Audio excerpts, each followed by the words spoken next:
Kita mulai ya untuk agenda hari ini. Bismillahirrahmanirrahim. Assalamualaikum warahmatullahi wabarakatuh. Selamat pagi semuanya. Di hari Kamis 13 April 2023 kita akan mengadakan sosialisasi MSIB Batch 5. Sebenarnya ada beberapa sesi gitu ya. Mungkin nanti sambutan atau arahan dari Wakil Dekan Bidang Akademik, Kemahasiswaan dan Kerjasama Fasilkom.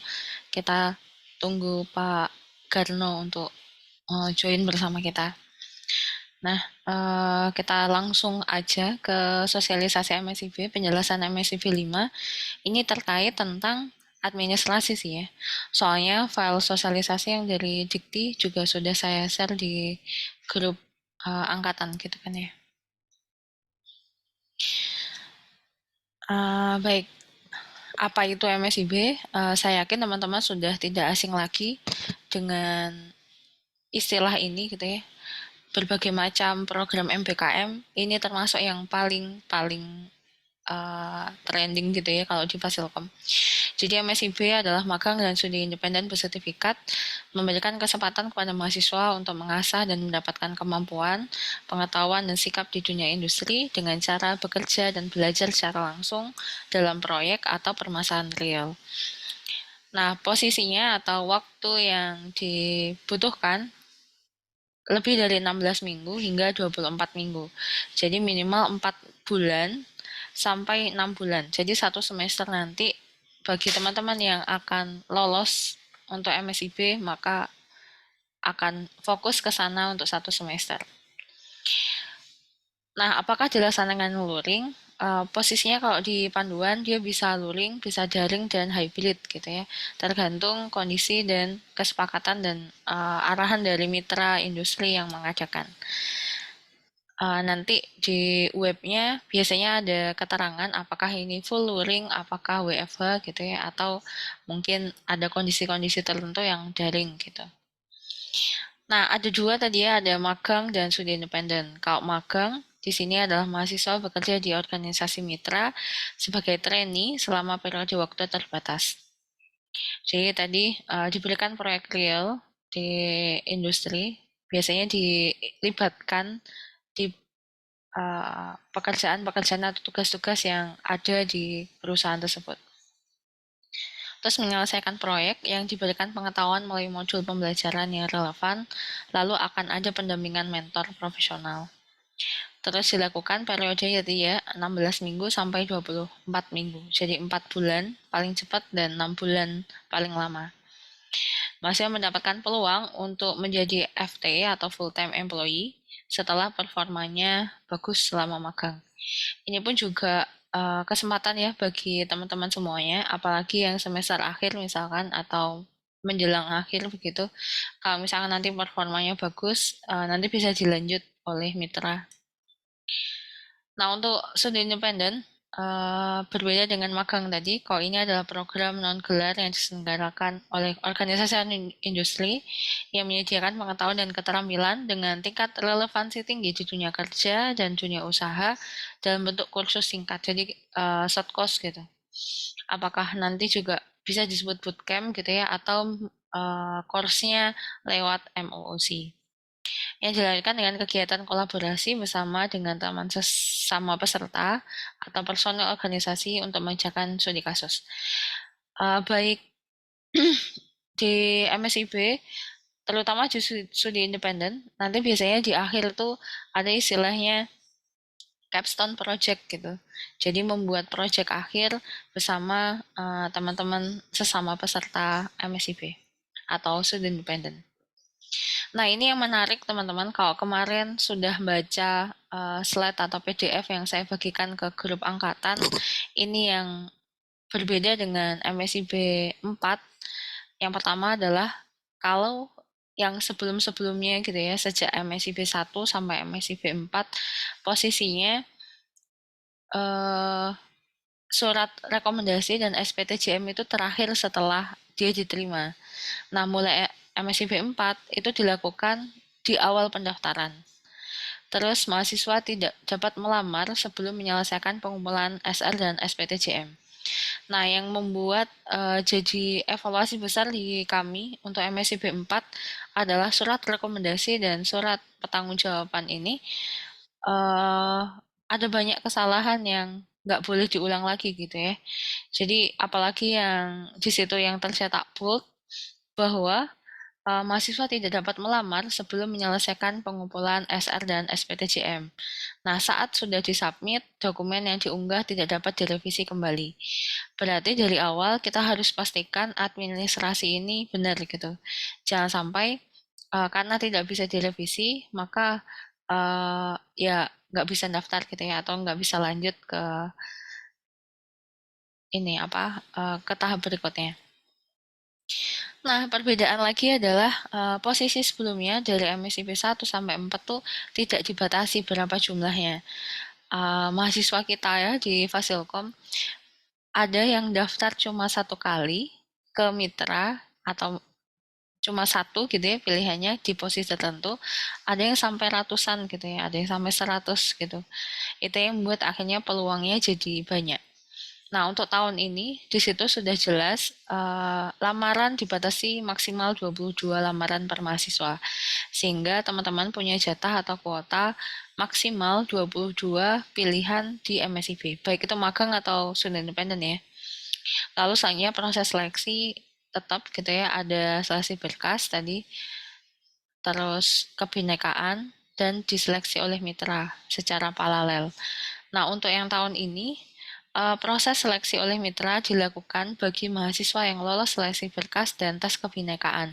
Sehingga ada perbedaan ya dari segi prosedur, maka Anda harus lolos dulu berkasnya, terus mengikuti tes kebinekaan, baru akhirnya masuk ke seleksi mitra. Pada tahun kemarin gitu ya, saat MSIB 3 itu sudah lolos seleksi mitra, terus les kebinekaan yang nggak ikut akhirnya jadi sampai dibatalkan gitu.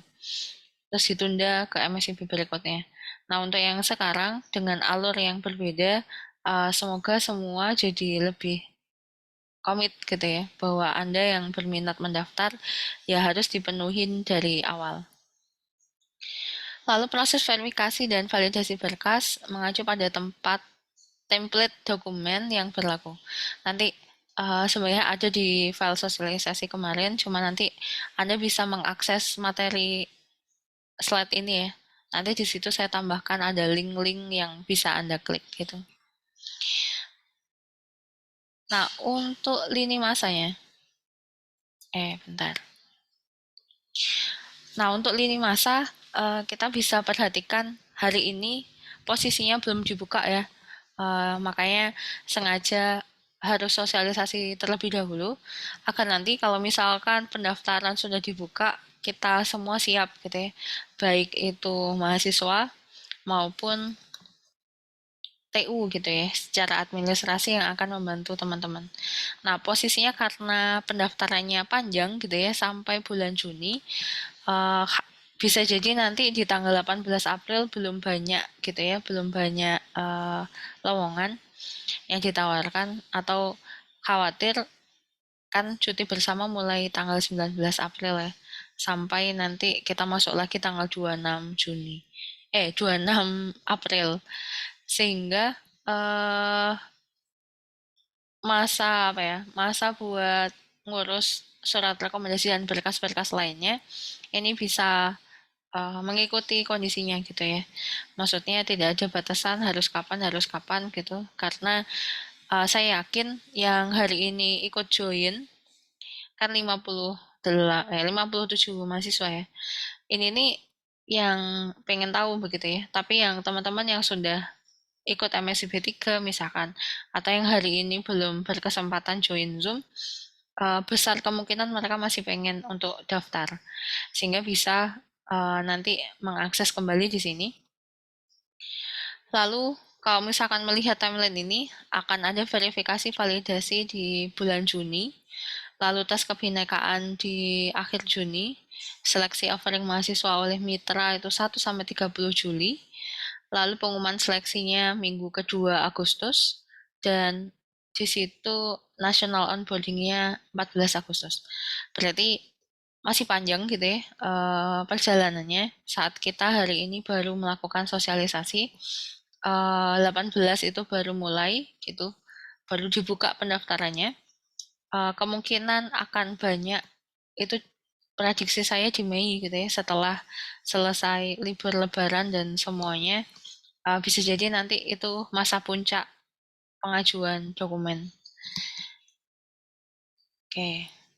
Nah, syarat ketentuannya yang pertama PTN, PTS, Kemendikbudristek kita sudah uh, memenuhi.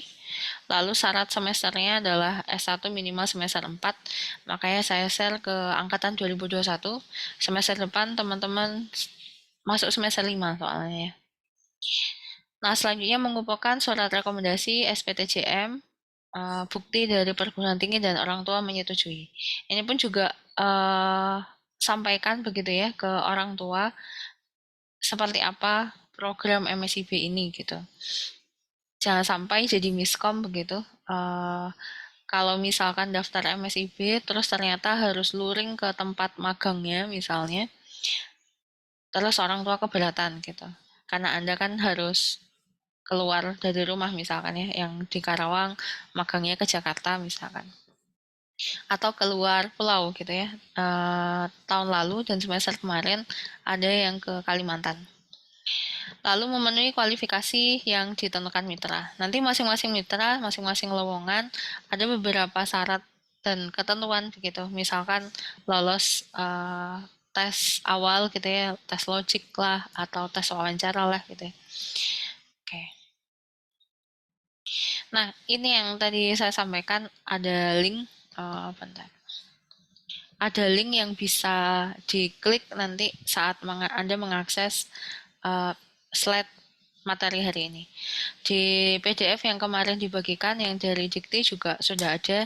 Jadi ada surat rekomendasi, ada SPTJM, dan juga penjelasan terkait dokumen pendaftaran. Nah, nanti kalau misalnya sudah dibuka, teman-teman bisa masuk ke Kampus Merdeka, Anda buat akun di sana. Nah, pastikan akunnya kalau yang 2020 yang sudah pernah ikut MBKM bisa jadi masuk di jurusan atau program studi Teknik Informatika.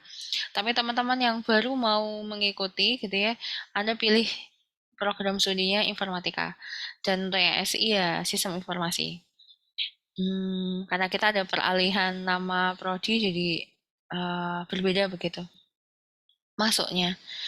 Terus waktu daftar di platformnya Kampus Merdeka, gunakan email yang bisa diakses begitu ya. Kalau misalkan Anda daftarnya pakai student Unsika, ya nanti semua persyaratan juga menggunakan email yang sama. Kalau misalkan terlanjur menggunakan akun mail biasa gitu ya, itu juga sesuaikan nanti data-datanya atau CV dan semua dokumen berkas menggunakan email yang sama. Ini kalau studi independen. Oke. Nah, ada penjelasan yang lebih detail sebenarnya ada semua di Pusat Informasi Kampus Merdeka. Nanti juga bisa Anda ngeklik di sana penjelasan terkait pendaftaran, seleksi, penerimaan, pelaksanaan, dan juga pendanaan. Nanti mungkin di sesi sharing gitu ada cerita dari teman-teman sebelumnya yang mengikuti MSIB. Nah, di sana ini yang perlu kita cek dan siapkan dari MSIB yang kemarin, MSIB 4 terakhir butuh CV, transkrip nilai, surat rekomendasi tadi ya, surat pernyataan tanggung jawab mutlak atau SPTJM, terus foto atau scan dari KTP Anda, sertifikat pengalaman organisasi ini opsional. Oke. Jadi posisi yang di sini untuk yang krusial atau yang paling vital adalah surat rekomendasi dan SPTJM. Untuk CV mungkin nanti juga di sharing teman-teman bisa menceritakan kapan atau seperti apa CV-nya. Apakah tertentu menggunakan format ATS atau mungkin yang desain gitu ya yang beragam bebas itu juga mempengaruhi.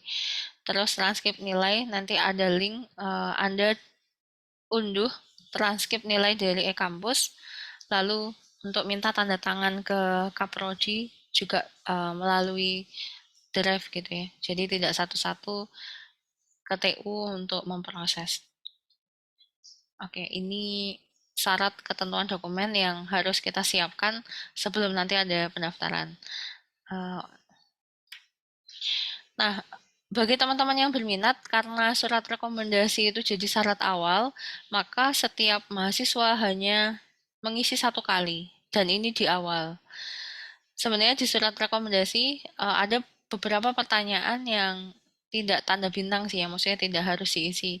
Contoh misalkan posisi apa yang dilamar, karena bisa jadi belum muncul apa yang Anda lamar, jadi gak apa-apa diisi ideal aja dulu. Maksudnya Anda pengennya kemana, mitra kemana. Jadi ada surat rekomendasi ajuan ini, nanti alurnya begini, Anda ngisi form ini, ya, terus nanti akan diproses oleh TU. Jadi TU yang membuatkan surat rekomendasinya. Kalau misalkan sudah jadi, maka akan di upload ke folder di Drive. Nah, Anda bisa mengunduh di folder tersebut gitu ya. Terus selanjutnya tentang SPTJM mahasiswa, sebenarnya filenya sudah disediakan template-nya. Di sini diisi datanya, yang pengalaman dan kasus yang pernah terjadi terkait pendanaan. Di situ ada pertanyaan terkait beasiswa begitu ya. Nah, mohon teman-teman semuanya jujur di sini, jangan tidak memberikan data yang salah gitu ya. Kalau misalkan mendapatkan beasiswa antara yang dari Kemendikbudristek, misalkan contohnya beasiswa unggulan, beasiswa KIP gitu ya. Terus atau ada beasiswa yang dari Kementerian Pendidikan dan Ristek ini, itu ditulis di sana berapa biaya hidup bulanannya, sehingga nanti akan dipotong gitu. Yang mungkin teman-teman tidak mendapatkan beasiswa akan dapatnya sekian, terus kalau yang keep gitu ya misalkan nanti dapatnya sekian gitu. Nah, ini akan sangat mempengaruhi pencairan nantinya, jadinya uh, harus apa ya, harus komit dan memberikan data yang benar. Lalu sebelah kanan di sini ada informasi tentang siapa yang tanda tangan. Jadi orang tua atau wali itu bisa dipilih. Terus posisinya materai 10.000. Nah, kami sarankan materainya ditempel dulu baru Anda tanda tangan, baru di-scan ya nanti ya. Bukan tempelan atau editan. Nanti ada contoh kesalahan masa lalu yang nggak boleh diulang gitu ya. Terus diklik di bawah ini sebenarnya yang tanda tangan di SPTJM ini adalah pimpinan universitas. Nah, kita di fakultas kita menentukan dan mengupayakan tanda tangannya dari dekan ya, teman-teman. Sehingga prosesnya akan lebih cepat. Khawatir kalau teman-teman memilih tingkat yang di atas gitu ya, baik itu rektor atau wakil rektor, uh, ya kita kadang tidak sabar gitu ya menunggunya. Kalau tanda tangannya jadi dekan kan insya Allah bisa lebih relatif cepat gitu, karena levelnya ada di fakultas. Oke, nah tentang SPTJM, sama sebenarnya alurnya tadi. Jadi unduh template-nya, lalu diisi dengan valid, kondisi menerima beasiswa atau enggak, nama ortu, materai 10.000, dan tanda tangan Anda, plus nama dekan. Nah, nama dekan saya tuliskan di sebelah kanan gitu ya. Anda tulis nama beliau, beserta NIP-nya, lalu baru diupload ke folder gitu. Jadi setelah Anda selesai tadi, tinggal tanda tangan dekan. Jadi Anda selesaikan dulu yang ini ya. Anda tanda tangan di atas materai, lalu tanda tangan orang tua atau wali, baru diunggah ke folder. Nah, pastikan kondisinya baik dan terang gitu ya cahayanya, sehingga tinggal ditandatangani oleh dekan. Ini tanda tangan dekan juga ditandatangani secara elektronik, jadi akan bisa lebih cepat begitu. Terus diunggah ke folder SPTJM untuk MSCV 5. Ini versi dokumen gitu ya. Jadi kalau misalkan setelah di scan, kan posisinya bentuknya image gitu ya. Nah, Anda taruh di dokumen, dirapikan, jadi tinggal nanti TU memasukkan tanda tangan cekan. Nah, ini yang membuat akhirnya jadi banyak yang salah karena kita mintanya versi dokumen gitu ya. Jadi atau kalau posisinya gambar atau habis di scan adalah bentuknya PDF, nah coba PDF-nya dikonvert dulu ke dokumen, baru diupload ke folder SPTJM. Jadi biar lebih rapi gitu ya. Kalau misalkan Anda scan image, lalu image-nya Anda tempel ke dokumen, terkadang kondisinya tidak lebih baik gitu ya. Maksudnya kondisinya jadi warna dokumennya atau gambarnya jadi tidak jelas gitu. Terus unduh SPTJM yang sudah ditandatangani oleh dekan nanti ada di folder tersebut. Nah, tadi gambarnya atau kondisinya SPTJM. Nah, sudah ada pilihan di sini sedang menerima atau tidak sedang menerima. Kalau misalkan menerima, beasiswanya apa, terus bantuan biaya hidup bulanannya berapa. Itu yang nanti akan mengurangi uh, dana yang diterima dari MSIB, biar nggak double funding. Karena sama-sama mendapatkan dana beasiswa dari Kemendikbudristek. Nah, jadi Anda bisa pilih nanti nama orang tua ditulis, terus beliau tanda tangan, terus tanda tangan mahasiswa ditempel, lalu Anda tanda tangan. Jangan lupa ditulis nama dekan dan NIP-nya, baru setelah ini bisa di-scan. Nah, untuk pihak orang tua dan wali, di situ tertulis bisa kakek, nenek dari orang tua, ayah, ibu, kakak gitu ya, atau bahkan adik kandung gitu. Yang penting ada bagian dari keluarga Anda yang mengetahui. Tapi sangat disarankan tanda tangan dari ayah atau ibu ya. Jadi tahu apakah nanti hmm, harus menempuh perjalanan kemana begitu. Karena tergantung posisi mitranya gimana. Kecuali misalkan ada studi independen yang sifatnya online gitu. Jadi kan orang tua juga perlu tahu karena nanti kuliah satu semesternya di rumah begitu.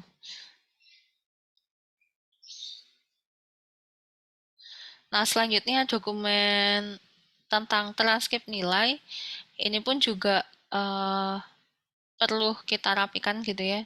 Anda unduh dulu transkrip dari e-kampus, lalu konversi ke format dokumen, baru diupload ke folder upload transkrip. Nanti transkrip tersebut akan ditandatangani dan distempel begitu secara elektronik. Terus akan diletakkan di folder unduh transkrip. Jadi Anda yang sudah selesai menyelesaikan prosedur ini, nanti tinggal download transkrip yang sudah ditandatangani dan distempel. Nah, ini yang tadi saya sebutkan kesalahan yang tidak perlu diulang lagi. Sungguh apa ya? Nyesek gitu ya. Maksudnya yang membuat nyesek adalah ternyata di dokumen ini bayangin warna putih itu dokumennya ya. Dan ini bukan saya yang menempel, tapi emang ini tuh satu dokumen. Nah, posisinya tanda tangan dekan dan stempelnya sudah bagus, tapi ternyata tanda tangan orang tua dan tanda tangan mahasiswa ini tempelan. Jadi karena dimintanya dokumen versi JOC gitu ya, JOCX gitu. Ini tanda tangan mahasiswa dan materinya udah ada sebelumnya, lalu difoto atau di scan, lalu ditempel ke dokumen. Pun tanda tangan orang tua. Jadi mungkin perlu apa ya? Perlu hati-hati kalau misalkan nanti terjadi lagi gitu. eh Soalnya dari TU walaupun merasa aneh tetap dilanjut gitu ya. Ini yang membuat jadi tahun kemarin di MSI B4 banyak sekali mahasiswa kita di Fasilkom yang lolos seleksi mitra tapi tidak lolos seleksi berkas. akhirnya jadi gagal. Nah, untuk tahun ini karena peraturannya dibalik, alurnya dibalik, kita harus lolos berkas dulu baru masuk ke seleksi mitra, maka kita harus pastikan materai gitu ya, ini yang dilingkari juga demikian. Posisinya satu dokumen utuh ini ya, warna putih ini, tapi ada tempelan materai dan tanda tangannya. Nah, ini tidak untuk diulang gitu ya. Nah, alur MSI BMPKM secara gambaran sekarang posisi kita ada di sini. Belum dibuka pendaftarannya, maka Anda bisa persiapkan syarat administrasi. Pastikan Anda punya akun di web kampus Merdeka tadi. Terus nanti kalau misalkan sudah dibuka, silakan dipilih dan mendaftar gitu ya. Tadi maksimal 22 posisi atau lamaran, baru masuk ke seleksi berkas, seleksi mitra gitu. Nanti kalau misalkan sudah lolos dan diterima MSIB, maka kita akan melakukan koordinasi terkait konversi SKS. Jadi di MSIB ini dikonversi 20 SKS di semester depan. Oke, terus baru masuk ke pelaksana MSIB. Nah, posisi yang di awal biasanya nanti ada beberapa syarat atau dokumen dari mitra yang meminta komitmen dari kampus untuk mengkonversi 20 gitu ya. Nanti bisa kita bahas di grup MSIB 5. Nah, teman-teman di sini sudah banyak yang bergabung di grup WA berminat mendaftar MSIB 5. Bagi yang belum, yang ada di Zoom, silakan nanti gabung di sini. Bisa klik link itu atau nanya ke temannya atau buka kembali grup angkatan yang sudah kami share kemarin. Nah, ini contoh konversi di MSIB yang modelnya magang gitu ya. Contoh misalkan dia magang sebagai web programmer, konversinya 20 SKS. Ini contohnya adalah dikonversi di semester genap gitu ya, di semester 6. Maka apa aja mata kuliah yang berkaitan dengan pekerjaan atau kompetensi yang dikembangkan. Nanti di platform Kampus Merdekanya, setiap lowongan atau setiap mitra dia mencantumkan ini kompetensi apa yang dikembangkan. Nah, itu yang bisa jadikan syarat awal untuk mengetahui kira-kira mata kuliah apa yang relevan dengan kompetensi tersebut. Sehingga teman-teman tidak merasa kurang tepat gitu ya. Nanti kita coba bahas lagi di saat koordinasi konversi SKS. Nah, kalau tadi magang, ini juga ada contoh konversi untuk studi independen. Kalau tadi eh, magang untuk web programmer gitu ya, di sini ada front end, web dan back end. Contohnya 20 SKS juga. Jadi posisinya sama, ada kompetensi yang dikembangkan selama MSIB tadi atau studi independen ini, itu disetarakan atau dikonversikan ke mata kuliah apa. Oke, mungkin itu yang bisa saya sampaikan. Nanti jangan lupa isi presensinya. Nah, mungkin sambil menunggu dan mengisi waktu, ada beberapa teman-teman yang sudah join bersama kita yang dari MSIB 4 begitu ya. Coba bentar, saya stop dulu.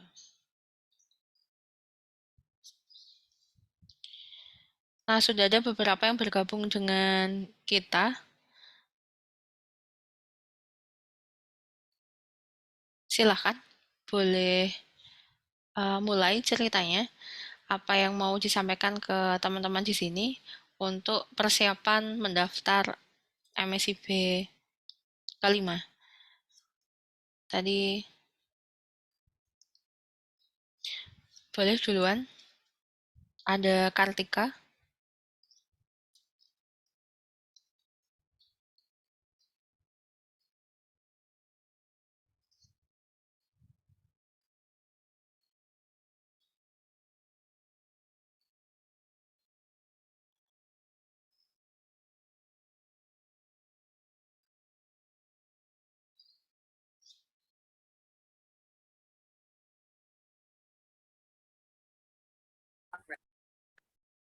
Oh, oh, Pak Gano sudah bergabung. Oke, coba silakan Pak Gano untuk menyampaikan arahan dan sambutannya. Tadi Join join tersusun. Mbak ininya, wifi-nya susah banget. Oke Pak, monggo silakan. Bentar, saya ambil aja dulu ya.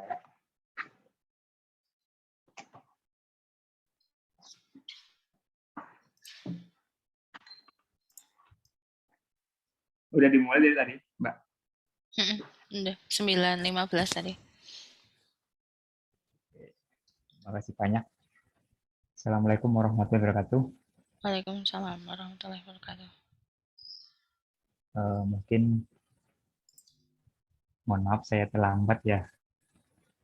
Kesempatan kali ini sosialisasi MSIP. Uh, uh, ada juga yang teman-teman di sini join yang sudah pernah MSIP mungkin ya, entah itu di batch 3 atau batch 4. Untuk batch 4-nya belum selesai juga sih. Rencana itu kalau tidak salah sampai Juni gitu, untuk yang batch 4. Bismillah, alhamdulillah, wasyukurillah, la haula wala quwwata illa billah. Bismillah. Allahumma sholli ala Muhammad wa ala ali Muhammad. Selamat pagi teman-teman ya, teman-teman mahasiswa semuanya yang pada kesempatan kali ini berkenan join untuk sosialisasi MSIP Kampus Merdeka yang batch 5. Memang belum dibuka, namun kita perlu juga apa namanya memberikan informasi buat teman-teman yang belum pernah ikut, dan saya sebagai Patek akademik gitu berharap banyak juga buat teman-teman yang mahasiswa-mahasiswi yang belum pernah ikut, kami harapkan ikut gitu ya, karena di kegiatan MSIP khususnya di dalamnya itu ada magang dan studi independen. Itu buat teman-teman akan mendapatkan suatu perkuliahan yang tidak diperoleh di bangku kuliah itu, baik di sana. Jadi pengalaman itu betul-betul real gitu. Singkat cerita, kebetulan saya sendiri menjadi DPP di MSIP 4 yang sekarang lagi berjalan, dan kami sering melakukan rapat 24 jam, dan setiap rapatnya itu menghadirkan baik itu mentor, menti, kemudian PIC dari proyeknya, kemudian dari mahasiswa, PJ-nya atau ketua kelasnya, ketua timnya namanya tribe gitu ya. Nah, dari tribe yang pada presentasi itu dia secara apa ya, secara grafik mungkin kalau saya pandang ya, mengalami peningkatan. Kebetulan kemarin ada track yang di PT Telekomunikasi Indonesia TBK, kebetulan dia magang di Bandung langsung, dan kuliahnya kebetulan waktu saat ini ya, mahasiswa tersebut dia bukan ilmu komputer kayak kita, tapi dia administrasi perkantoran gitu di Universitas Bandar Lampung. Bukan magang di PT Telekomunikasi Indonesia dari program MSIP ini, dia ditempatkan pada posisi yang tidak sesuai dengan prodinya. Namun sangat banyak sekali ilmu yang diperoleh dan konversi yang didapatkan, dan si mahasiswa tersebut ditempatkan pada marketing gitu, digital marketing. Dan dari kemampuan yang diperoleh baru sekitar 2 bulan itu, kalau dilihat secara soft skill saya perhatikan bersama dengan BPP yang lain sangat signifikan gitu ya. Dan hal keterampilan tersebut tidak diperoleh di bangku kuliah, terutama mental, kemudian keterampilan dalam mempersiapkan presentasi, kemudian bahasa, kemudian kampanye atau persiapan-persiapan aja yang digunakan untuk kampanye ya, baik itu template apa, template apa, misal apa, baik dalam dua bahasa di sini saya berharap banyak gitu ya.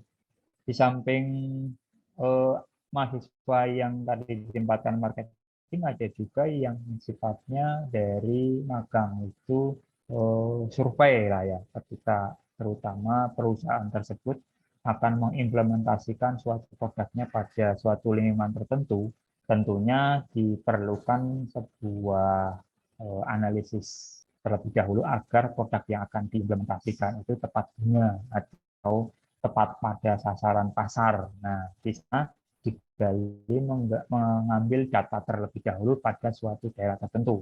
Itu juga dilakukan oleh anak-anak magang. Nah, pengambilan data itu berbagai macam gitu. Mungkin kalau daerah tertentu mungkin pendapatan per kapita, luas area, kemudian kebanyakan masyarakat tersebut berpenghasilan apa, semuanya itu analisis semuanya dan diambil data tersebut dan dimasukkan kepada perusahaan yang tempat dia magang. Kemudian di perusahaan tersebut ada pengolah data tersendiri yang mungkin ketika kalian mengenal data science tapi tidak dilakukan oleh bagian yang tim survei data science sendiri. Nah, penempatannya itu pada setiap bidang itu beda-beda. Nah, di sini artinya sangat asik baik itu semua tempat dibiayai dan akomodasi dan lain itu diperoleh. Kemudian ilmuwan juga dapat, kemudian bahan juga dapat gitu. Dan kenalan juga dapat gitu ya. Kemudian public figure dan soft skill, kemudian macam-macam gitu dapat semua. Ditambah lagi mungkin nanti Bu Beta sudah menginformasikan nanti konversinya seberapa SKS, teknisnya seperti apa gitu ya. Memang ketika RPS di dalam tempat magang atau studi independennya itu dari si perusahaan tersebut juga mengkomunikasikan kepada DPP dan apa namanya setiap skema dari RPS tersebut atau silabusnya itu memang sudah disepakati dari dan apabila terjadi kesulitan dalam mengkonversi terutama untuk prodi yang mungkin memiliki background yang berbeda ya. Kalau Anda studi independen kebetulan kita ilmu komputer itu hampir sebagian besar itu kompatibel ya. Untuk prodi-prodi tertentu ada yang tidak kompatibel pun sampai di push agar dilakukan satu konversi yang optimal gitu. Dibantu oleh DPP. Jadi teman-teman berbangga ketika sudah masuk informatika dan ketika konversi, apalagi di sini prodi kita, Bu Beta, Pak Asyari, itu juga sangat paham dan jadi tidak ada permasalahan di kita. Itu seputar cerita mungkin yang sebagai apa ya pengarahan dari saya dan kebetulan saya sendiri mengalaminya gitu sebagai BPP. Mungkin nanti sedikit banyak dari teman-teman yang sudah pernah melakukan di batch yang sebelumnya bisa bercerita gitu antara suka dan dukanya. Teman-teman yang sekarang belum pernah mengikuti pun tidak ketakutan ya atau kebingungan. Gitu. Saja dari saya, terima kasih banyak atas kesempatannya. Saya kembali lagi ke Bu Beta. Assalamualaikum warahmatullahi wabarakatuh. Waalaikumsalam warahmatullahi wabarakatuh. Ya, terima kasih Pak Gano. Ya tadi disampaikan terkait MSIB, karena Pak Kano juga sekarang jadi dosen pembimbing di MSIB. Nah, agenda selanjutnya sebelum kita buka sesi tanya jawab, ada beberapa teman-teman yang sudah masuk di sini. Mungkin bisa dimulai. Silakan Mutiara Hasna buat Ya, menceritakan. ya baik. Terima kasih Bu Beta. Halo teman-teman semua. Perkenalkan, saya Mutiara Snakila. Saya dari Prodi Sistem Informasi semester 6, kelas 6C. Dan di batch 4 itu saya ikut magang di PT Menara Indonesia atau MNOW Consulting, bagian Project Management Officer yang IT. Sebenarnya kalau teman-teman tahu, project management itu kayak mereka yang mendevelop dari suatu program gitu, baik itu aplikasi, web ataupun project lainnya. Kalau di MNO kebetulan saya megang bagian game development sama game development, LECA, Learning Assessment kompetensi, yang dimana mereka kerjanya membuat silabus, dan dari silabus itu nantinya akan dibuat skrip untuk website kampus gratis gitu. Kampus gratis itu yang mana program dari posisi front end back end si PT Menara Indonesia ini begitu. Dan untuk alurnya sendiri sama ya teman-teman seperti MSB sebelum-sebelumnya, di mana kalian itu harus bikin akun dulu di mana website MSIB-nya, terus masukin CV, lalu masukin surat rekomendasi sama SPTJM. Dan di batch kemarin banyak yang SPTJM-nya tuh tidak eligible teman-teman, karena si tanda tangan sama materainya itu yang bermasalah. Jadi kalau teman-teman mau effort sedikit gitu untuk SPTJM-nya, teman-teman bisa memprint dulu surat SPTJM-nya, lalu manual gitu, nulis tangan, lalu di-scan lagi, lalu masukkan ke website kampus MSIB-nya. Kalau saya seperti itu, daripada teman-teman pakai materai yang online gitu. Karena kasus di kantor saya itu ada anak UNJ yang begitu. Jadi alhasil itu mereka semua yang UNJ tidak eligible dan tidak bisa masuk ke MNAU begitu teman-teman. Terus buat saya bisa lolos magang sebenarnya karena saya hampir semuanya saya ikutin gitu teman-teman di posisi MSIB ini. Tapi saya lebih terfokus ke produk development atau project management sama game development. Karena kalau game development itu saya sudah pernah ikut Stupen sebelumnya di batch 3, ambil role studi independent game development di Skillful begitu. Jadi karena semuanya udah diikutin, alhamdulillah dapatnya 2, yaitu di Sebangku Games bagian project management juga, sama di MNOW Consulting. Tapi karena Sebangku Games jauh di Jogja, jadi saya lebih milih yang MNOW Consulting di Tangerang gitu, lebih dekat teman-teman gitu. Itu sih ceritanya. Kalau keluh kesahnya ya mungkin karena WFO hampir setiap hari dari Senin sampai Jumat jam 8 sampai jam 5 kayak orang kantoran biasa, itu kendalanya sih gitu teman-teman. Mungkin ada lagi Bu Beta yang harus disampaikan. CV-nya kayak apa kemarin? Oke, untuk CV kemarin saya sempat ngobrol-ngobrol sama HR. Menurut mereka CV yang baik dan benar itu adalah CV ATS ya teman-teman. Nanti kata Bu Beta, maaf saya ini pakai handphone, saya boleh kirim linknya aja nggak? Boleh.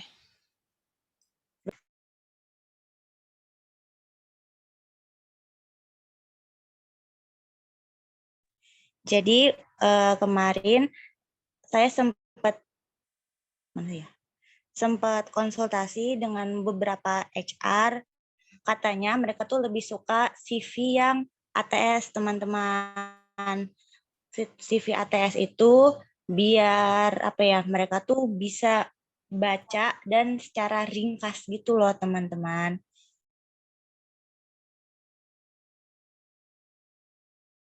Karena di sistem perusahaan itu sudah mengenal yang namanya sistem screening pakai Odoo, software Odoo. Ada tuh teman-teman cari Odoo gitu ya. Itu terus kalau bisa misalnya teman-teman mau kerja di posisi misalnya sosial media spesialis, berarti teman-teman harus punya skill dan pengalaman di bidang sosmed ini gitu.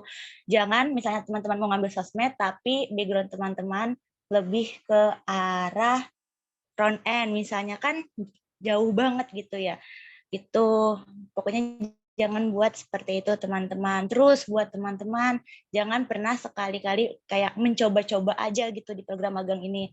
Lihat dulu background teman-teman ini apa sih. Kalau misalnya teman-teman pernah ikut kepanitiaan gitu, event atau webinar misalnya di bagian PDD terus. Nah, teman-teman bisa tuh ambil posisi di kreatif desain. Karena apa? Dari PDD itu teman-teman bisa buat portofolio sebanyak-banyaknya, entah dari pembuatan itu paid promote, terus desain lainnya gitu. Itu bisa banget buat bantu teman-teman bikin portfolio gitu ya. Minimal lah dapat kreatif desain atau sosmed spesialis gitu buat teman-teman yang dapat PDD. Terus kalau misalnya teman-teman dapatnya humas, bisa tuh teman-teman ambil partnership ada di MSIB gitu. Jadi sesuaikan juga pengalaman organisasi teman-teman gitu ke CV teman-teman begitu. Itu aja sih. Terus kalau bisa CV-nya katanya jangan panjang-panjang, teman-teman. Dari teman-teman HR itu maksimal itu 2 halaman. Itu harus ringkas dan poin per poin gitu. Jangan dibuat per paragraf karena jujur mereka bingung.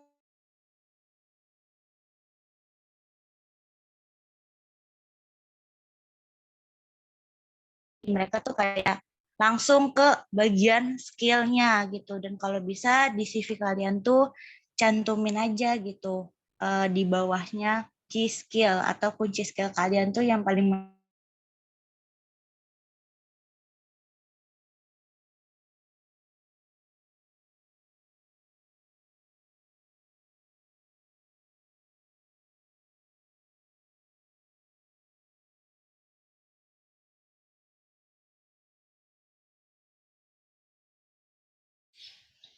Ya, halo, Mutiara,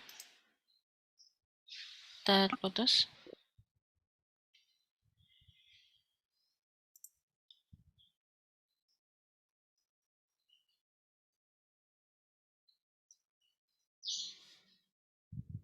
Ya, Tiara. Oh, oke, jaringan. Ada lagi kah yang mau cerita dari MSIB yang lalu? Boleh? Ini soalnya yang MSIB 4 rata-rata sedang ada kegiatan di tempatnya masing-masing.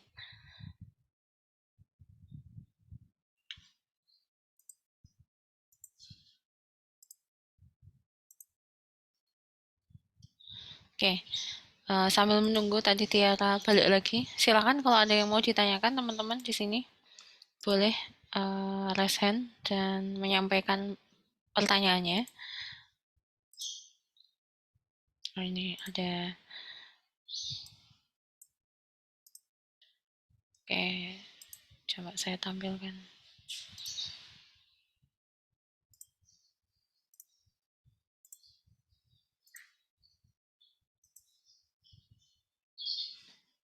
Ini contoh CV ATS ya. Silakan Tiara bisa melanjutkan tadi. Oke, terputus ya Bu sebelumnya ya Bu. Mm-mm. Oke, baik. Itu CV saya ya teman-teman. Di sini saya menggunakan bahasa Indonesia. Kalau mau bahasa Inggris silahkan. Itu untuk font dari tim HR, mereka maunya tuh font biasa aja kayak Arial ataupun Times New Roman. Dan untuk ringkasan pribadi itu teman-teman jangan tulis kayak saya mampu bertanggung jawab, saya memiliki skill leader. Kalau bisa dicantumin hard skill-nya, misalnya kayak saya ingin berkontribusi sebagai apa tuh, product manager atau game programmer. Terus langsung aja saya memiliki keterampilan misalnya di bidang editing gitu. Sebutin aja softwarenya apa di ringkasan pribadi gitu. Itu teman-teman kalau mau menulis ringkasan pribadi langsung ke hard skill-nya aja gitu. Untuk pendidikan juga sebenarnya mereka boleh nyantumin dari SMA gitu, tapi lebih baik kalau pendidikan dimulai dari kuliah gitu. Terus di kuliah itu kalian cantumin project apa aja yang pernah kalian buat di kampus masing-masing. Jadi kampus Unsika gitu maksudnya ya. Nah, di situ kan waktu semester SDLC itu semester 4 ya. Semester 4 itu rekayasa perangkat lunak sama Panono saya cantumin tuh project apa itu UTS kalau nggak salah. Oh enggak, project besar RPL saya masukin. Terus waktu semester 3 sama Pak siapa ya? Yaitu uang pas pelajaran statistik tuh saya masukin juga yang bagian UTS tuh kan disuruh mengelola berapa data tuh saya masukin. Terus buat pengalaman kerja kalau misalnya teman-teman yang 2020 pernah ikut Stupen, sok cantumin aja katanya nggak apa-apa gitu. Tapi tulisannya internship gitu.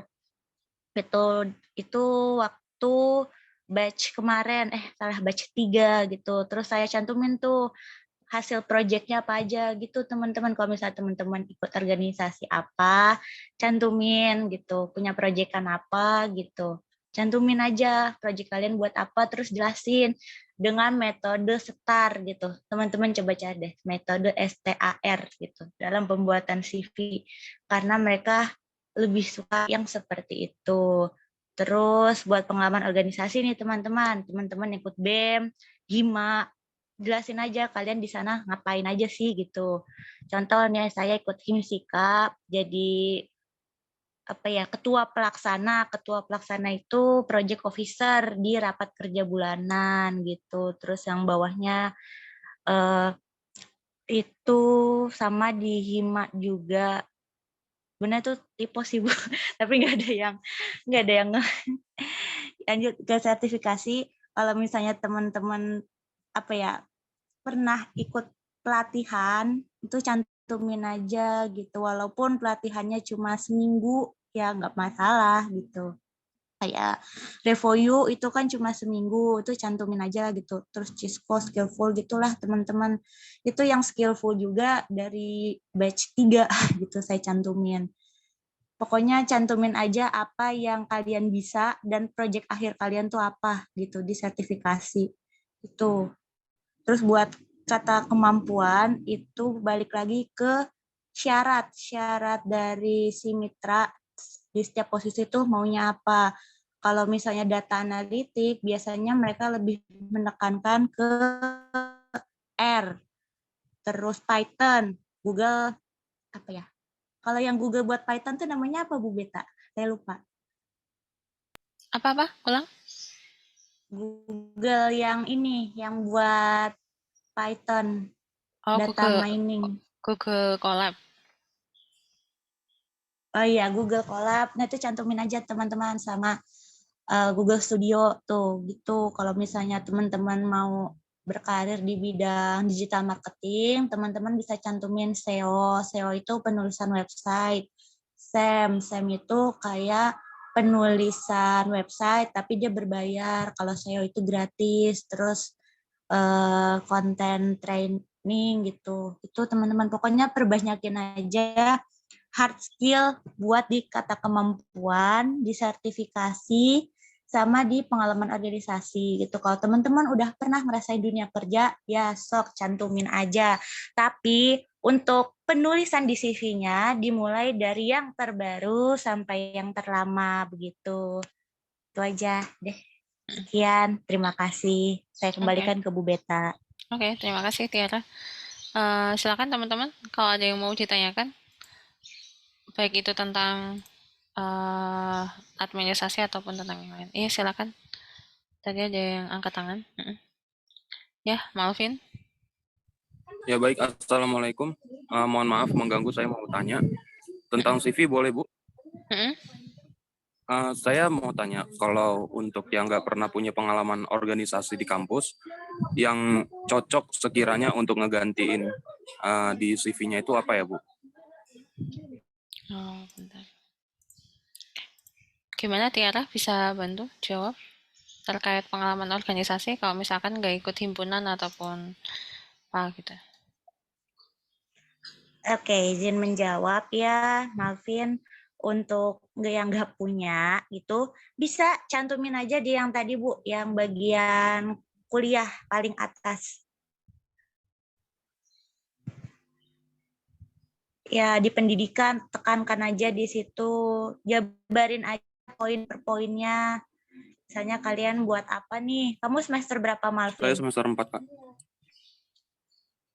Ya, di semester 4 tuh cantumin aja proyek yang pernah kalian buat. Proyek ini dalam arti tugas ya.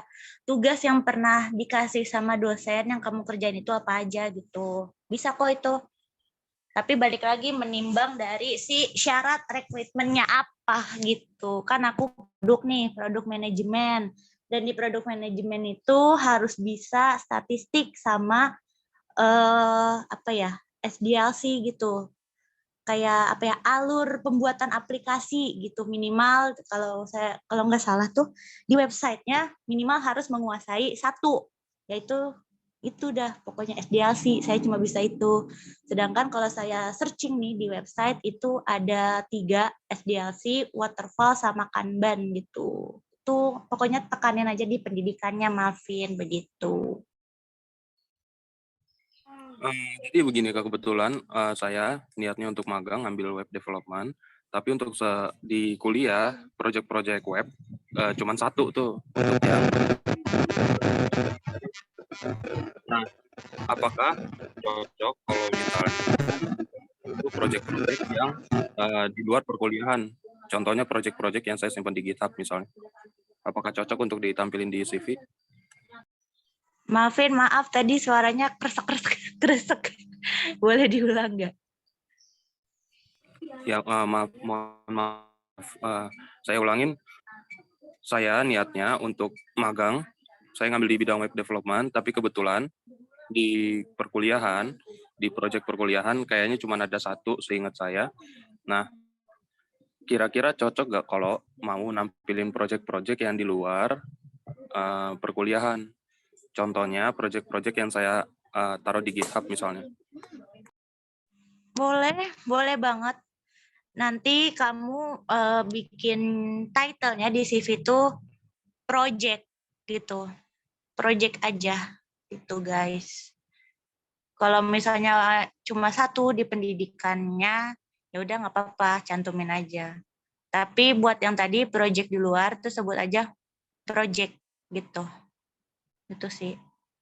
Terus kamu jabarin tuh per poin-poin, jangan per paragraf gitu. Ambil ringkasannya aja dari project yang ada di GitHub kamu, nggak apa-apa. Tuh. Ya baik, terima kasih Kak. Iya, sama-sama. Oke, ada lagi teman-teman? Silahkan kalau ada yang mau bertanya.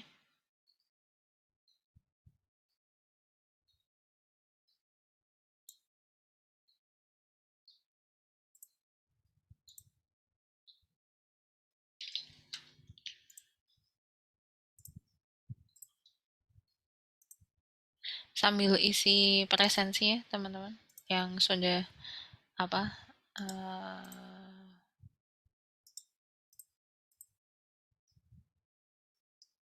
Oke, silakan Roni. Oke, sebelumnya perkenalkan dulu saya Roni dari kelas 9 PSI.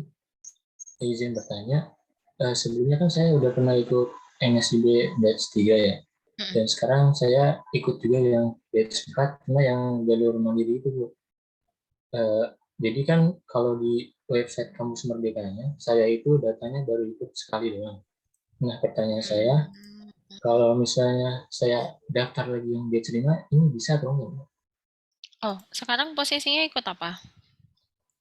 Ikut MSIB Studi Independen, tapi yang jalur mandiri itu. Oh, bangkit ya. Iya.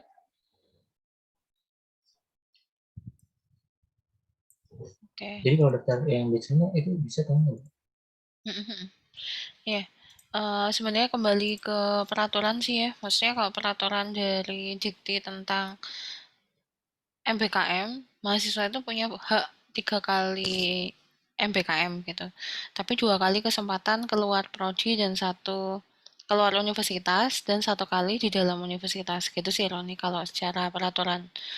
Kalau secara platform Anda daftar pasti aman ya. Maksudnya posisinya eligible untuk daftar gitu. Tapi nanti coba dipertimbangkan jangan sampai celah dari sistem tadi membuat akhirnya kita melanggar dari ketentuan yang 2 kali keluar universitas. Sekarang posisi Roni semester 6 gitu ya. Berarti semester depan 7 gitu ya. Iya, Bu, benar. Ya, maksudnya kalau dari segi peraturan sebenarnya harusnya 2 kali keluar, 1 di dalam gitu. Makanya kemarin ada tawaran menjadi misalnya asisten ABCD kemarin gitu ya, itu kan di dalam, itu bisa jadi opsi. Atau kemarin kita beri kesempatan kalau yang di luar. Mungkin karena akan banyak kondisinya seperti Roni, kita maksimal tuh 3 kali kesempatan. Nanti coba saya konfirmasi lagi ke universitas apakah diperbolehkan 3 kali 60 SKS itu ditempuh di luar universitas.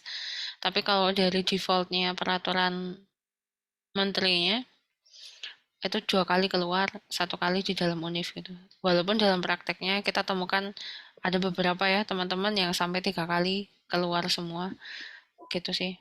Kalau kalau yang sekarang atau mungkin Pak Wajek bisa memberikan jawaban yang lebih uh, jelas gitu tentang memberikan kesempatan kepada mahasiswa.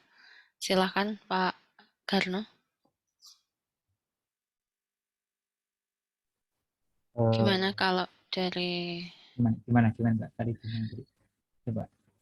posisi Roni, dia dulu MSIB 3 ikut.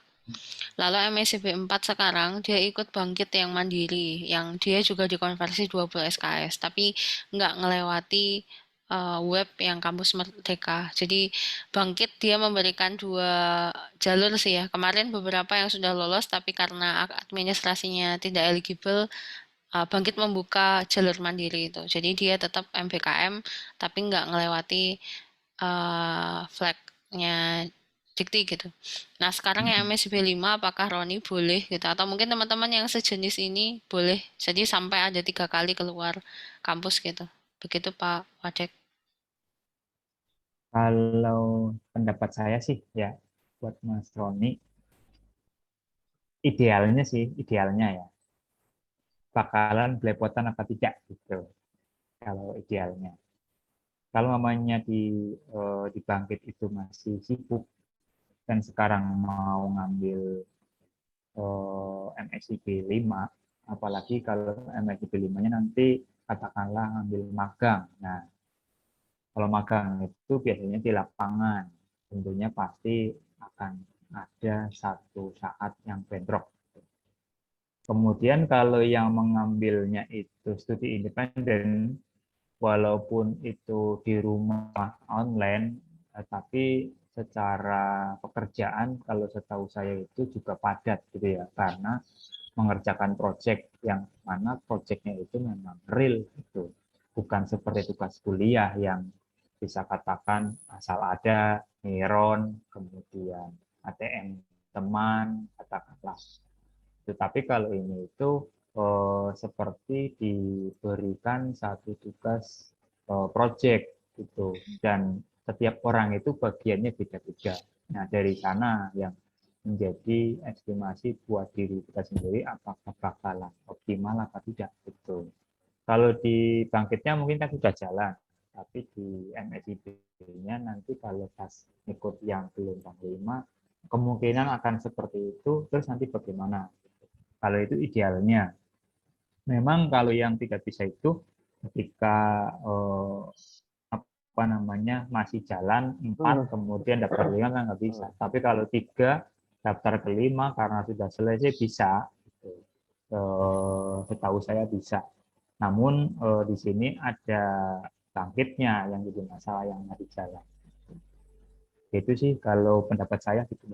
Kalau idealnya mendingan jangan gitu karena fokusnya akan apa ya tidak terbagi-bagi, apalagi masih kuliah juga.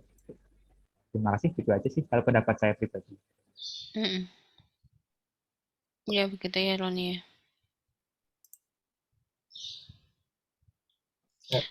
Maaf, saya boleh izin menambahkan nggak ya? Mm-mm. Nah, tadi saya Boleh. udah lihat yang jadwal terkait yang batch 5-nya ya. Dia itu pendaftaran bulan Juli. Nah, kebetulan di Juli itu di schedule-nya Bangkit, dia itu udah selesai semuanya. Jadi Mm-mm. kan itu saya masih bisa daftar gitu kan dan udah nggak terganggu. Jadi kalau gitu Iya, masih berarti bisa kalau kan? gitu sih bisa. Iya, bisa kalau itu bisa. Oh, Tugasnya selesai dengan tugas baru. hmm. Oke, Pak, terima kasih. Ya. Kirain saya beririsan yang umpamanya yang bangkit itu masih sisa 2 bulan lagi, sementara si gelombang 5 ini udah jalan. Berarti beririsan 2 bulan itu, wah gimana ya? Ikut training sana, ada proyek sana, ikut training sana, di sini PR, wah profesional gitu. Karena ini yang dihadapi adalah bukan kuliah, bukan ranah belajar, tapi apa ya kita didampingkan kepada ya jadi ada namanya mentor kan ya mentor tersebut itu dia dipasrahi atau diberikan tanggung jawab oleh si perusahaan tersebut mengerjakan satu proyek gitu kan kemudian proyek ini kan besar. Nah, kemudian bagi anak yang magang itu juga dipasrahin atau dikasih tanggung jawab pekerjaan-pekerjaannya gitu. Nah, di sana tuh yang jadi masalah ketika kita masih punya PR di tempat lain, kemudian ke sini ada training, ada mengerjakan, nah itu yang dikhawatirkan. Efeknya tidak profesional. Ketika nggak profesional akan bermasalah waktunya. Jadi kalau mamanya udah selesai, boleh. Itu sih kalau saran saya. Oke. Ada lagi yang mau ditanyakan dari teman-teman yang join hari ini?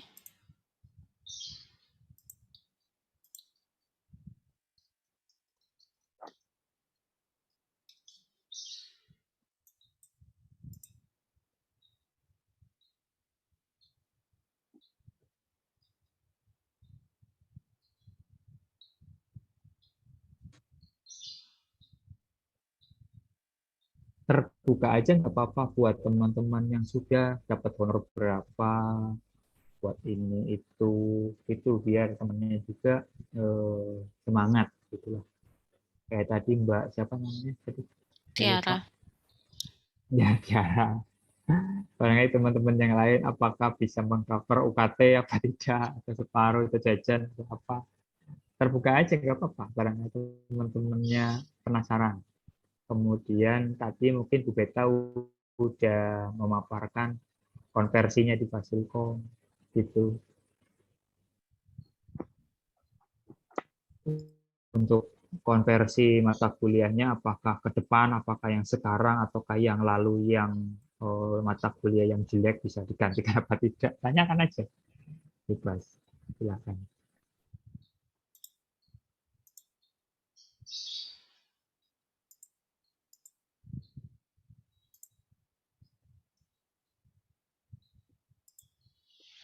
Ya, gimana teman-teman? Ada lagi yang mau bertanya? Silakan Zaima. Sebelumnya izin masuk ya Bu, izin bertanya. Tadi kan untuk sebelumnya itu disinggung masalah MSIB Mandiri ya Bu. Mm-mm. Nah itu MSIB Mandiri itu maksudnya kayak gimana ya Bu? Apakah alur pendaftarannya sama seperti MSIB Mm-mm. yang tadi dijelaskan atau bagaimana ya Bu? Terima Oke. kasih Bu. Ya. Oke, baik. Ini juga informasi ke teman-teman semuanya ya, gitu. Jadi MBKM itu kan programnya kan Kampus Merdeka. Jadi dia bisa keluar dari prodi untuk menjalankan kuliah di luar. MSIB Mandiri maksudnya kayak tadi Roni itu posisinya dia sudah keterima bangkit, tapi secara administrasi tidak eligible karena antara surat rekomendasi atau surat SPTJM-nya yang tadi bermasalah di materai misalkan. Tapi posisi yang tahun lalu di MSIB-nya itu memang seleksi berkas tuh di akhir, makanya jadi ada masalah seperti itu. Nah, dari pihak bangkitnya membuka kesempatan untuk mendaftar di luar kementerian. Jadi kan kegiatan ini kan dibiayai oleh Kemendikbudristek. Jadi yang tadi kondisinya Roni, dia ikut bangkit tapi tidak lewat platformnya Kampus Merdeka Dikti. Nah, ada beberapa skema lagi yang lain adalah mulai tahun kemarin Unsika gitu ya terutama sudah memberikan lampu hijau kepada para prodi untuk menyelenggarakan program magang dengan mitra gitu ya. Mungkin teman-teman di sini kalau misalkan dulu ada istilah magang reguler, sekarang pun magang reguler ke perusahaan-perusahaan yang kerjasama dengan kita atau ada request dari perusahaan untuk magang selama 1 semester. Tadi defaultnya sama gitu ya, minimal 4 minggu sampai 4 bulan sampai 6 bulan kita bisa usahakan untuk konversi 20 SKS. Alur pendaftarannya pasti berbeda. Bedanya adalah MSIB yang Kampus Merdeka semua pendaftaran itu dilakukan di webnya Kampus Merdeka Dikti.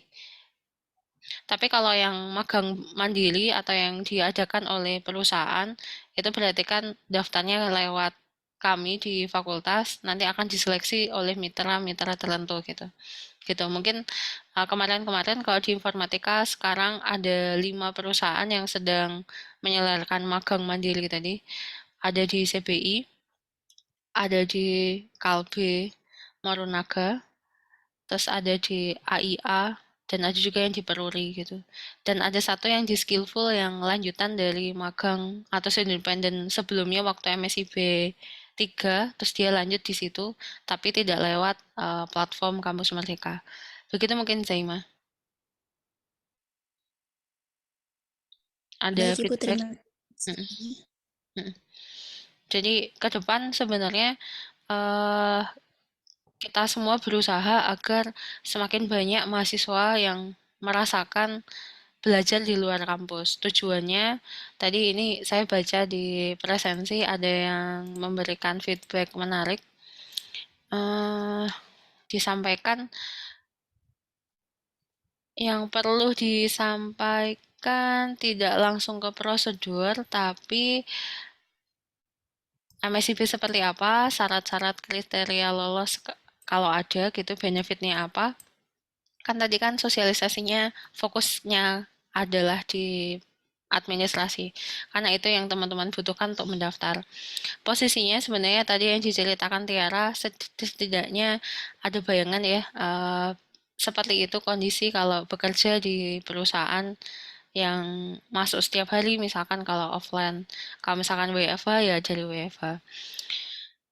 Terkait syarat-syaratnya sebenarnya nggak bisa langsung digeneralisir ya, karena masing-masing mitra dan masing-masing posisi itu berbeda.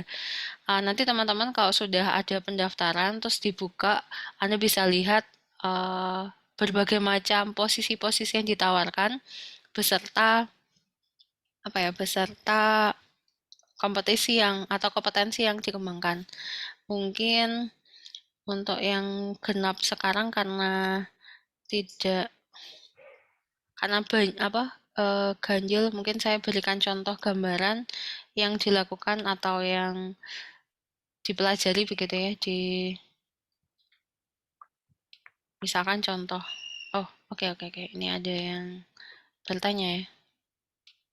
Oh, chat. Oh, boleh disampaikan Tiara terkait pendanaan. Pakai bank apa gitu? Oke Bu, izin masuk lagi ya semuanya. Buat bank itu pakai Bank BRI. Kalau misalnya khusus yang di Aceh itu ada lagi Bu banknya gitu. Terus ada beberapa syarat biar BBH ini turun. Yang pertama, laporan mingguan. Kalau yang batch 4 laporan mingguan itu harus sampai minggu ke-8 dan itu semua harus di ACC sama mentor gitu. Yang kedua, tidak termasuk dalam kategori beasiswa gitu. Kalau misalnya dia yang beasiswa, menurut atasan saya itu akan dipotong dari jumlah beasiswanya. Misalnya dia dapat beasiswa 1 juta. Berarti BBH itu kan 2,8 itu udah apa ya nominalnya setiap MSIB dari 2,8 itu dipotong 1 juta jadi dia cuma dapat 1,8 begitu Bu kata atasan saya kalau misalnya dia ikut beasiswa. Terus yang ketiga rekening banknya tuh harus valid. Kalau misalnya nggak valid bisa bisa ke bank dulu gitu Bu. Misalnya ada yang bermasalah atau enggak gitu Bu terkait pendanaan. Terus buat pendanaan atau BBH ini turun cuma 2 kali. Yang pertama itu termin 1 di 3 bulan pertama dan termin kedua itu di akhir masa magang begitu. Jadi udah tuh kali-kaliin aja dah 2,8 kali 3, 2,8 kali 2 begitu teman-teman. Itu untuk magang yang offsite ya, maksudnya yang ada yang masuk ke kantor ya, segitu. Iya kan ya? Iya, tapi yang WFH juga dapat Bu katanya. Tapi tergantung kantor masing-masing gitu. Nah ya benar. Maksudnya itu nilai maksimal dari fee yang didapatkan atau biaya hidup yang didapatkan. Kalau misalkan yang KIP pasti dipotong sih, dipotong biaya hidup. Oke. Ya, semoga segera cair. Sebenarnya nggak cuma MSIB kayaknya. Di kampus mengajar juga belum sedang ada dicek terkait itu. Oke. Kira-kira kalau misalnya ditanya benefitnya dari MSIB 3 dan 4, Tiara bisa menyampaikan sekilas gitu. Apa sih manfaatnya ikut MSIB? Kalau di MSIB 3, saya ambil stupen. Manfaatnya adalah ketika kita ikut stupen, otomatis ilmu kita, skill kita, itu makin banyak gitu, Bu. Itu yang saya rasain. Walaupun di stupen saya pure tidak dibayar gitu ya. Tapi project-projectnya itu yang akhirnya membuat saya lolos di MSIB 4 begitu, Bu. Dari MSIB 3 yang stupen, alhamdulillah keterima di MSIB 4 dan kebanyakan di kantor saya begitu Bu.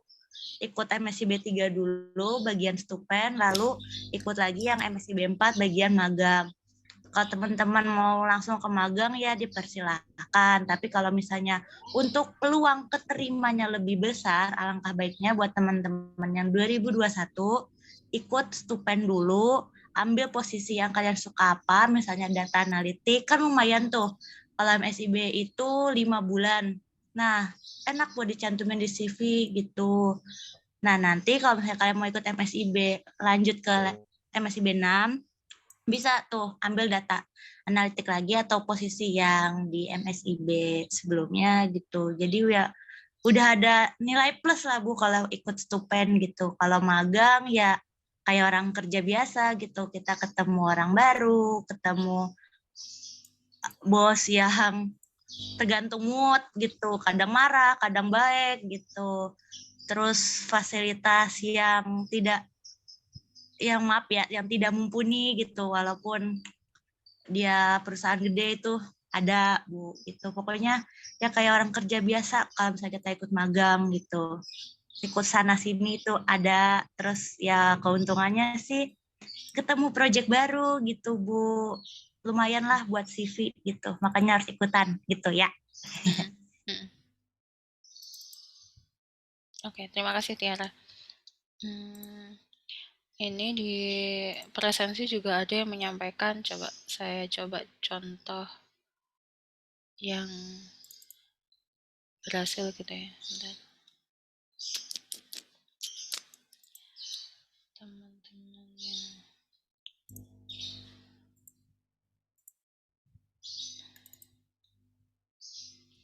jadi yang tadi disampaikan terkait SPTJM kan posisinya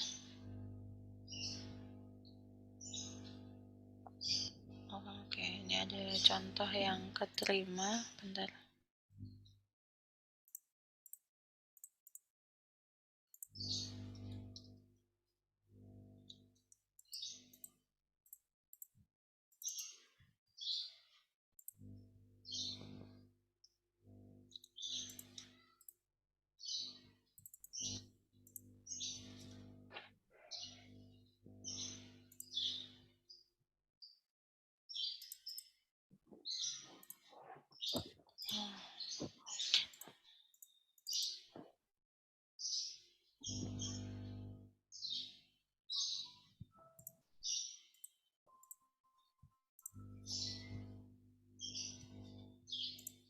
Kemarin yang membuat banyak tantangan di MSIB 4 ya, dan kita nggak boleh mengulangi kesalahan yang sama terkait ini. Ini ada satu contoh, bentar saya tampilkan ya.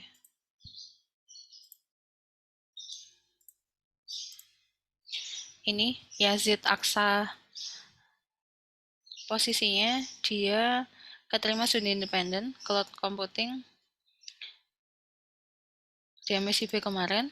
Nah, contoh yang aman gitu ya. Jadi nanti scan-scanan SPTJM-nya itu rapi gini. Jadi dia berarti kan ini sudah ditandatangani dulu manual, baru di-scan. Baru nanti TU akan memberikan tanda tangan dan stempel dekan. Nah, yang tadi yang bermasalah tadi itu yang kondisinya jadi kan kalau yang MSIB 4 kemarin itu tuh Anda ngupload dulu, upload scan-scanannya dalam bentuk dokumen, baru nanti akan diubah ke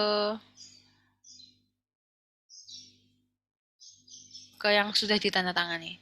Jadi alurnya itu kalau di sini yang sudah diupload nanti akan dihapus oleh TU kalau sudah dikerjakan gitu ya.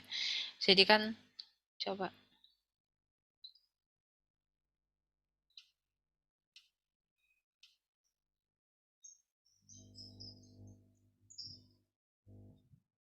Oh, enggak. Nah, teman-teman nanti hati-hati kalau misalkan apa tadi yang contohnya tadi kan benar-benar ini ya contoh kesalahan yang ada. Saya ada komen.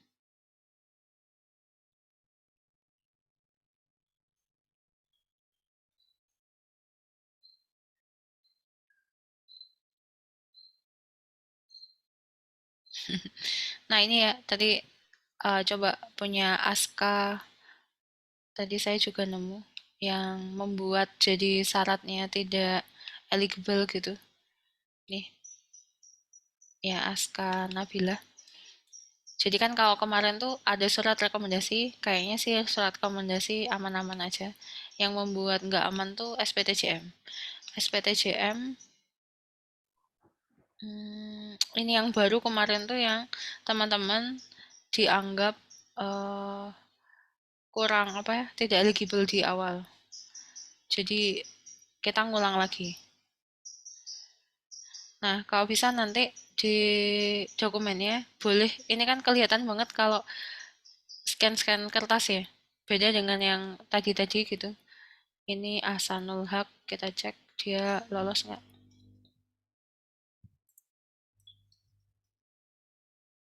Nah, lolos nih ya, magang di event manajemen. Jadi teman-teman yang di sini bisa jadi contoh caranya. Jadi setelah di-scan, di-upload ke dokumen atau di forward di convert ke dokumen terus baru di-upload sehingga nanti bagus secara ini karena ini asli gitu. Gitu mungkin ya.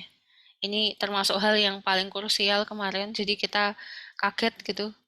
Teman-teman bayangkan yang daftar MSIB tahun kemarin tuh lebih dari 200 tapi yang lolos secara official dari MSIB cuma 49. Jadi beda banget dengan tahun-tahun yang lalu. Kalau tahun yang lalu yang MSIB 3 posisinya ini masih bisa disusul atau di akhir gitu. Setelah lolos baru dicek suratnya.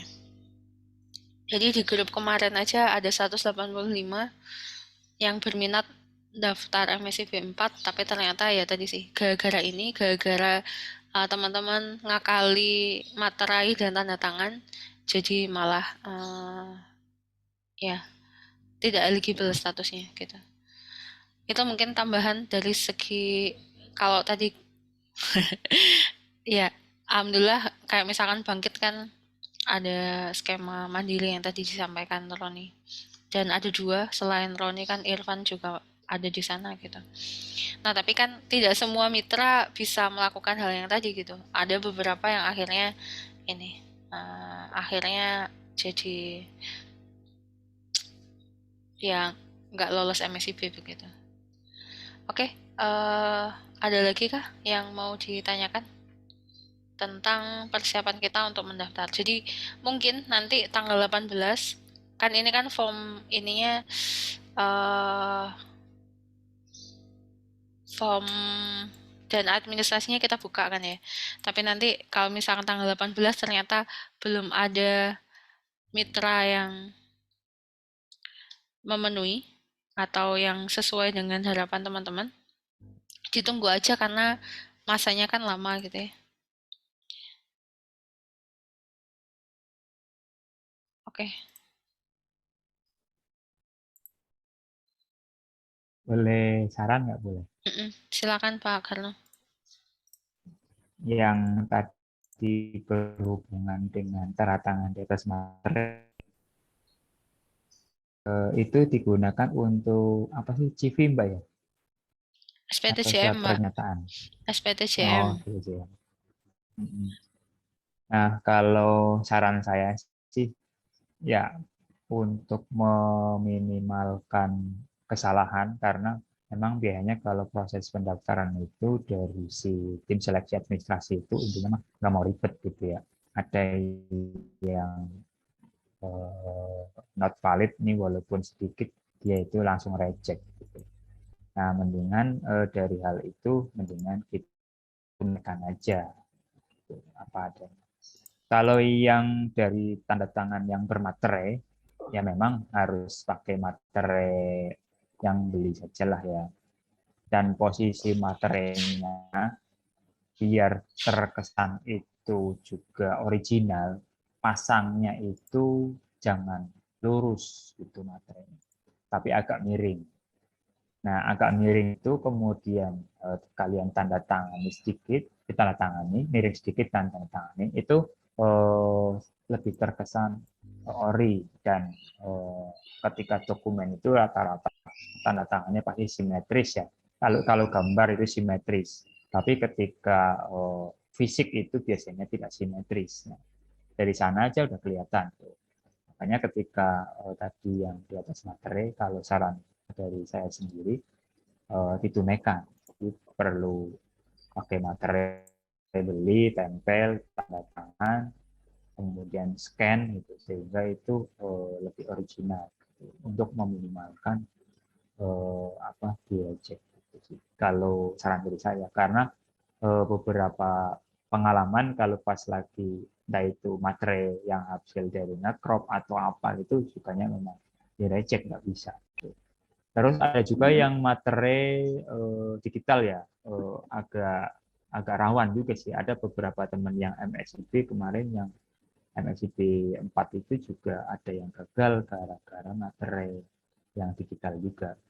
Tapi ada juga yang materi digitalnya keterima juga ada. Itu sih kalau saran dari saya. Itu aja. Terima kasih. Assalamualaikum warahmatullahi wabarakatuh. Waalaikumsalam warahmatullahi wabarakatuh.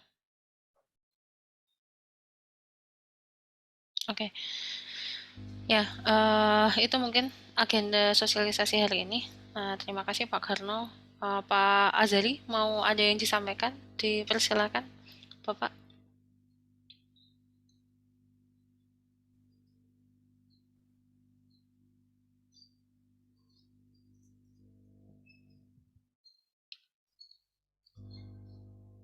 Pak Azali?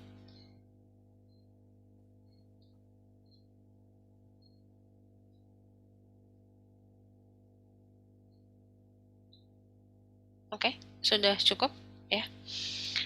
Mungkin itu nanti rekaman ini akan kita sampaikan ke teman-teman lain yang belum berkesempatan karena tadi ada yang komen juga sedang kuliah di jam yang sama. Semoga teman-teman yang join hari ini, bagi yang berminat untuk mendaftar ke MSIB 5, semoga dimudahkan, dilancarkan semuanya, baik itu dari administrasi sampai ke seleksi. Mungkin nanti saat posisi sudah mendaftar, mungkin akan lebih seru saat kita masuk di seleksinya gitu ya. Mungkin akan banyak sharing dari teman-teman yang ada di dalam grup, tesnya seperti apa atau kesiapan seperti apa, atau mungkin Tiara bisa menyampaikan tes kebinekaan tuh gambarannya seperti apa, biar ada gambaran. Tes di MSIB, Bu. Kan Tes ini sekarang MSIB. yang ini nih kebinekaan. Kalau tes MSIB kan kebinekaan. tergantung mitra ya kalau seleksi. Kalau kebinekaan itu sebenarnya kebinekaan ini jadi tes yang paling bermasalah, Bu, tiap MSIB. Karena beberapa kali sering ngedown gitu aplikasinya. Ya kan kalau di kebinekaan itu setiap orang udah ada waktunya ya, Bu, kalau misalnya mau ngisi MSI tesnya. Jadi di rentang waktu itu kalian harus ngisi. Kalau waktu itu saya dapatnya jam 8 pagi sampai jam 10. Berarti lewat dari jam 10 itu saya nggak bisa ikut kebinekaan dan otomatis akan tidak lolos gitu pokoknya. Terus kebinekaan ini harus punya wifi yang stabil gitu. Kalau misalnya keluar aja gitu ya wassalamualaikum gitu, Bu. Nggak bisa join lagi. Bisa join tapi muter-muter lama gitu, Bu. Buffering gitu, Bu. Pertanyaannya seputar apa gitu? Bisa beri gambaran selain teknisnya, kan kesannya kalau cerita kayak gitu horor ya. Iya. Ini kayak tes wawasan kebangsaan aja sih, Bu, TWK gitu.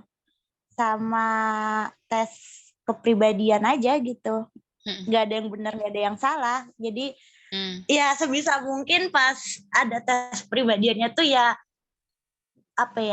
jadi orang baik aja lah gitu. Pandangan orang baik aja gitu gimana. Kalau tes wawasan kebangsaannya, contoh soalnya kayak apa? Kayak ya seputar Pancasila aja, Bu, misalnya waktu itu yang dasar banget gitu. Kayak kamu tahu nggak lambang Pancasila 1 itu apa gitu. Gitu doang, Bu. Nggak susah-susah. Nah, tuh Roni tuh. Itu pokoknya. Roni bisa menambahkan contoh soal dan apa yang harus maksudnya dikatakan toleransi? Oh, oke. Itu Aska menambahkan ya, kalau teman kamu beda agama, gimana tanggapannya? Pertanyaannya esai atau pilihan ganda ya? Atau multiple choice gitu? Oke, pilihan ganda. Oke, itu tentang tes kebinekaan. Karena posisinya sekarang alurnya kan itu dulu baru masuk ke mitra gitu.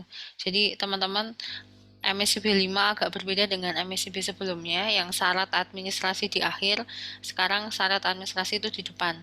Karena sepertinya belajar dari MSIB 4 banyak sekali mitra yang kehilangan talentnya karena tidak lolos administrasi begitu kan. Gara-gara tanda tangannya lah atau apa suratnya kurang lengkap. Ini tadi yang pertanyaan di untuk Rafli, posisinya kan sekarang magang nih ya, sampai Juli 2023. Sebenarnya kalau secara waktu cuma beririsan sama jadwal pendaftaran sih. Jadi kalau misalkan nanti Anda lolos, ya bener sih, mulainya kan baru Agustus mulai.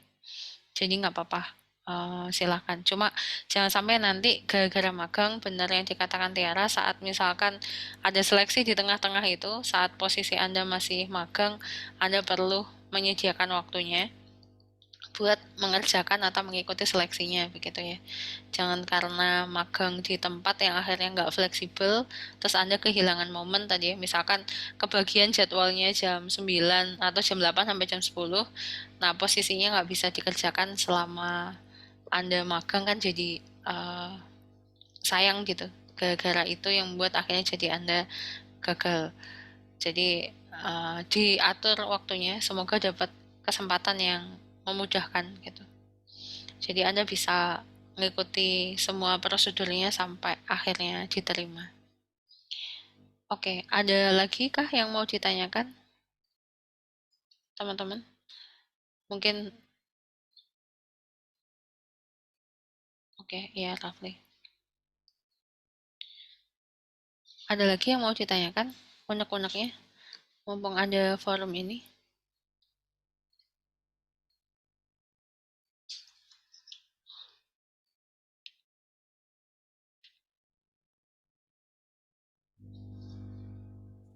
Oke. Kalau tidak Ya, salah, tes kebinekaan itu ada yang apa ya, undang-undang deh, undang-undang kekerasan seksual atau apa, ada nggak tadi teh itu? Ada pertanyaan itu nggak? coba gimana tadi? Roni, Tiara, Aska. Tiara.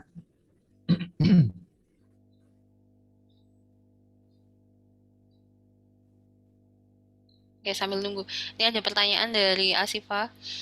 Untuk angkatan 2020 karena semester depan semester 7, apakah KKN dikonversi? Iya, gitu. Jawabannya iya.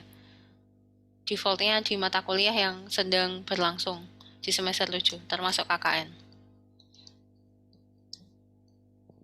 Gitu, Asifa. Sekarang posisi Anda di MSIB ya? 4. Ya nggak sih?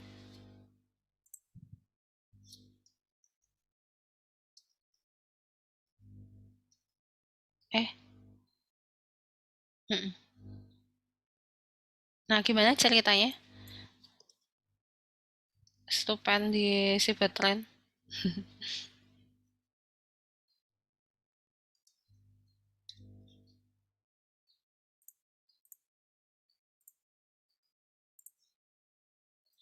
Apa sekarang nggak bisa ngomong di forum? Gimana sih, Pak?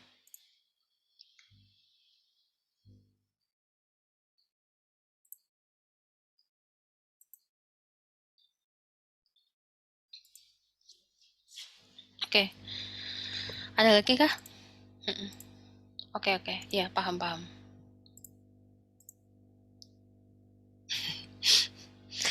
Online kan ya, tapi ya, stupennya.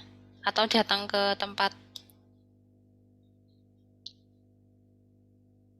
Oke, Tiara. Oke, ya. Baik, untuk 2020 tadi ya, jadi intinya 2020 dan 2021 mata kuliah yang dikonversi secara default tuh materi yang ada atau mata kuliah yang ada di semester teman-teman jalani gitu, biar nanti tidak tidak ketinggalan juga, dan mungkin konsekuensinya nanti teman-teman bisa masuk ke kuliah-kuliah yang sediakan, apakah itu masuk ke platform Google Classroom-nya atau ada di e-kampus, atau nanya ke teman agar tidak ketinggalan materi yang ada di kampus. Jadi waktu kembali ke kampus tidak merasakan jet lag yang terlalu signifikan begitu. Jadi tetap bisa mengikuti dan ada pengalaman yang lebih yang teman-teman dapatkan di luar sana. Oke, baik. Adakah lagi yang mau bertanya yang belum kita bahas hari ini? Tadi tentang kebinekaan ya. Nanti saya yakin akan lebih banyak pertanyaan saat teman-teman bergabung di grup berminat mendaftar MSIP 5. Kita kumpul di sana. Mungkin akan ada pertanyaan selama fase berjuang ya. Maksudnya ada hal-hal yang hari ini belum ketahuan. Terus ternyata nanti selama proses perjalanannya ada sesuatu yang teman-teman hadapi sehingga harus dipecahkan bersama atau mungkin posisinya gimana solusinya begitu ya. Anda silahkan join ke grup ini. Coba.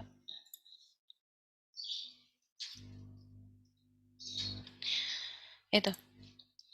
Oke, kalau misalkan sudah tidak ada pertanyaan, kita cukupkan, kita akhiri sampai sini. Untuk sosialisasi MSIP 5, semoga tahun ini atau MSIP 5 kali ini bisa lebih banyak daripada MSIP 4 kemarin. Kalau misalkan kemarin total tuh ya, total yang MSIP dengan flagshipnya Dikti ada 49 orang, 2 orang mandiri, tadi bangkit, ada 2 yang lolos melalui jalur mandiri bangkit, dan ada sekitar 5 perusahaan yang sedang melaksanakan magang di luar. Ini di data ada sekitar 10 orang yang magang di tempat lain. Jadi ada yang di Karawang, di PT Jijoka System Indonesia, Aisin Automotive Indonesia, di Century Batteries Indonesia, di Peruri, ada juga di PT Intiganda Perdana Astra Auto Parts. Jadi lumayan, kita bisa menjangkau banyak perusahaan dan kerjasama di sana. Jadi kalau teman-teman nanti misalkan ada kesempatan yang lain, kalau misalkan di MSIP tidak diterima, kalau ada kesempatan atau peluang di perusahaan yang lain, mekanismenya segera lapor ke fakultas. Kalau misalkan sudah ada kerjasama dengan Unsika, kita bisa lebih cepat dan bisa lebih mudah.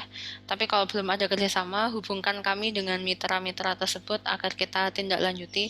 Jadi kita bisa bergerak bersama. Apakah informasinya dari Fasilkom ke teman-teman, jadi mitra yang ke Fasilkom, lalu Fasilkom yang menawarkan, atau mungkin jalurnya bisa dari mahasiswa yang menemukan peluang itu terus disampaikan kepada kami agar kita follow up kerjasamanya.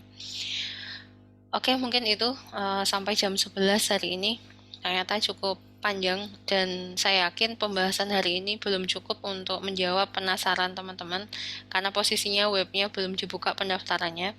Tapi mungkin nanti kalau ada hal-hal yang perlu kita sampaikan ulang, kita akan sampaikan atau umumkan lagi kepada teman-teman.